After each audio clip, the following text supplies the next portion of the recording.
Greetings, everyone, and welcome to another installment of the MACMA Minute. I am Executive Director here at MACMA, Brandon Jones, and on today's podcast, I want to talk a little bit about the workforce and well-being. This has been something that's been close to my heart, I would really say, for about 3 years now, but especially of late, where we have experienced some political shifting and some fear around funding, and there's just a level of anxiety, a level of scarcity, and a level of fear that is taking place within our, social service circles. And I wanted to share some of my thoughts and some of my hopes and maybe even some strategies on how we can move through this. And I'll be honest with you, this may actually touch on a little bit of what I'm thinking for my keynote at the 2025 MACMACon or MACMACon 25 this year. So I'm kind of giving you all just a little bit of a sneak preview in this month's episode of the MACMA Minute.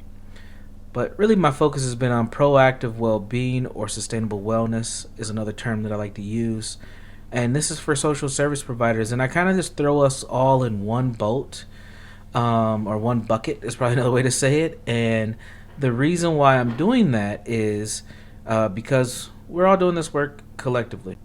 And I think we're all experiencing some of the compassion fatigue, some of the burnout, some of the quiet quitting, some of the secondary trauma collectively.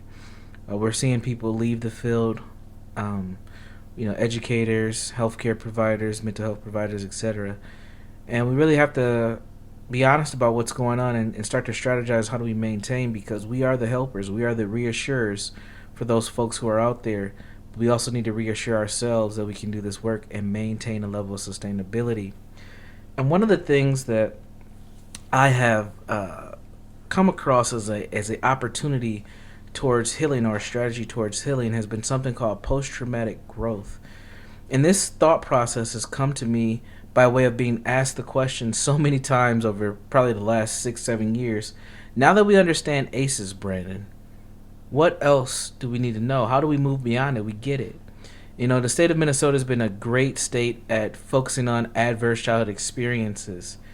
And a lot of people have been trained on it. And believe it or not, there's millions of people who have no idea what ACEs are even, what that acronym even means, or what that even is. And even though they may be dealing with it in their own personal life or professional life, they just have no clue. But here in Minnesota, we've been so forward in developing that understanding that there's a hunger for, well, what's next? And from my perspective, I believe what next is post-traumatic growth. And I'm not going to get to all the dimensions of that. I'm going to save that for the keynote.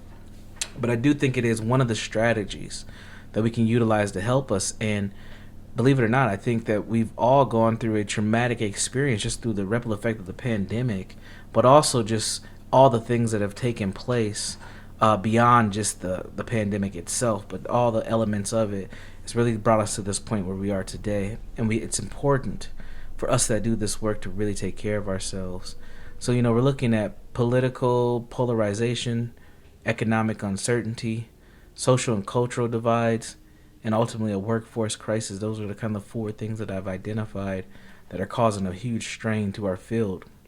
And our babies, our children, they're the ones who are being impacted probably the most by this, to be honest. Even when we do family-based work or we work with individuals, if those people are connected to the children or those people work with children, they're being impacted. And we're seeing our children respond in ways that I don't think we were prepared for, and we have to do something differently.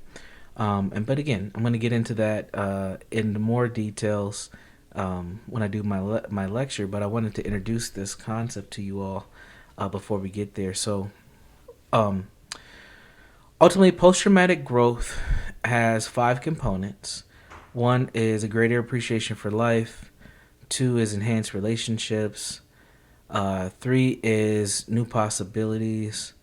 4 is increasing your personal strength, or what I like to call consecutive constructive choices. And then number 5, and I play around with this title a little bit because everybody doesn't come from it from the same end, is spiritual or existential growth. But just connecting to something beyond who you are and helping yourself find meaning and purpose or purposes in life. And I'm a big purpose person. One of my mottos is live life with purpose on purpose, and I hope that all of us have that ability to do that as best as possible. But on this podcast, I wanted to just share a few tips and just recognize that there's a lot going on, and we have to maintain ourselves. We have to support ourselves. And I want you all to know that MACMA is a professional home for many of you, and I would love to start finding better ways to connect, better ways to help maintain and sustain beyond what we're doing. And as my career continues to grow here within this organization, I hope that people feel that this is a professional home and a landing spot for you, a place of somewhat respite, a place for resources, a place for connection, and ultimately a community. I truly do believe that, and I want to make sure that people know that we're here to help maintain and sustain this workforce because our children need us. So be proactive with your well-being. Prioritize your personal and collective well-being. Foster meaningful connections is huge. Sometimes it means you got to kind of prune off old relationships, but definitely enhancing those meaningful connections is very, very important. Reframing challenges and as opportunities for growth. We go through a lot of stressful and tough things, but there's a lot of opportunity for growth for us as well. Practicing advocacy and boundary setting. A lot of times people think boundaries is just about saying no, but I always say boundaries are about the expectation of how you expect to be treated by others and how you treat yourself. When you're able to do that and identify that and articulate it, that's when you know your boundaries are in a strong space and place. And then investing in your growth mindset or your own personal growth, which is going to be, again, the highlight of my keynote at MACMACon this year, is really just recognizing that discomfort and struggle can be the catalyst for transformation. And that's exactly where we are right now. We are in a big space of discomfort. We have been struggling, and now it's time to recognize the opportunities for that catalyst of transformation to take place. It's not all doom and gloom. We can do this together, and I hope that my message today kind of leads to some of that. So again, well-being is not just about self-care.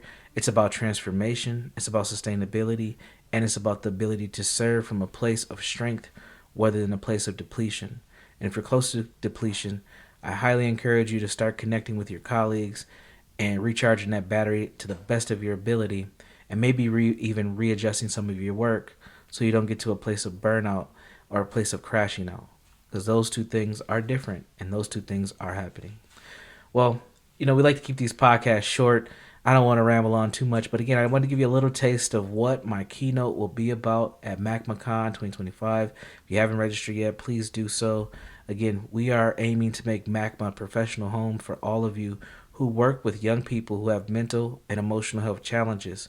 And we want to make sure that, at least in this state of Minnesota, that every child has an opportunity to be in a healthy community that's safe, that offers an opportunity for them to grow. And we're an organization that's really aiming to do that to the best of our ability. And if you believe that there's a way that we can do that better, please let me know. Please reach out to us. We will love to partner and connect. That's going to do it for me today. This is the MACMA Minute. Tune in next time. Take care.